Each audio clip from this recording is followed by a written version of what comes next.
Nobody warned me that grief would ambush you in a grocery store at 2 in the afternoon, completely unprovoked, because someone 3 aisles over is wearing the same cologne.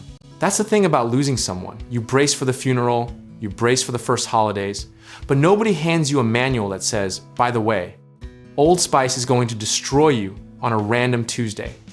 Sensory triggers are the sneaky assassins of the grieving process, and we need to talk about them. The smell one hits different, doesn't it? Whether it's a specific perfume, a particular soap, or even the way someone's jacket smelled after rain, your brain has stored that scent like a sacred file, and the moment it detects a match, it fires every emotional alarm simultaneously. Neuroscientists will tell you this happens because smell bypasses your rational brain entirely and plugs directly into the limbic system, the part that runs on raw feeling, not logic. I walked into my mother's house 6 months after she passed and caught a whiff of her hand lotion on a sweater she'd left on the couch, and I was on the floor in under 10 seconds. Not metaphorically, literally on the floor, back against the couch, completely undone by Jergen's original scent.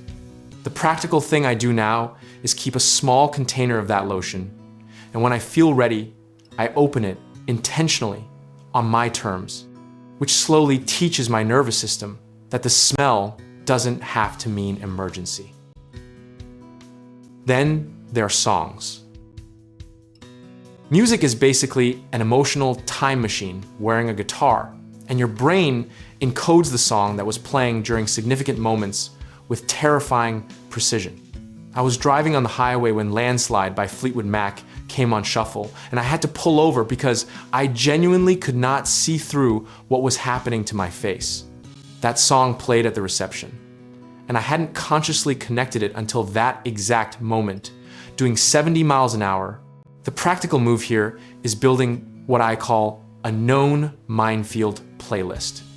You catalog the songs that are dangerous so they don't surprise you, and you decide when you're emotionally equipped to sit with them rather than letting the algorithm ambush you at a vulnerable merge lane. Grief and Spotify Shuffle are simply not friends. Places are their own category of ruthless. You'll walk into a diner you used to go to together, sit in a booth that feels completely normal, and then realize you always sat on the other side and they always ordered the same thing, and suddenly the laminated menu is the saddest object you've ever held. I avoided a specific park bench for almost a year because we used to eat lunch there on Fridays, and the geometry of that bench without that person felt structurally wrong. What actually helped me with places was visiting with someone else first, intentionally rewriting the sensory memory by layering a new experience on top. It doesn't erase anything, and you're not trying to, but it gives the place a second layer of association. So it's not only a monument to loss. Grief, it turns out, is just love with nowhere to go. And triggers are the places that love leaks through. The irony is that we spend so much energy dreading the big moments, the anniversaries, the birthdays when the real ambushes are hiding in ordinary things like a specific brand of dish soap or a particular way afternoon light comes through a kitchen window. The practical truth is that you can't trigger-proof your life. And honestly, you probably shouldn't try, because those moments, as wrecking as they are also proof that what you had was real and worth grieving.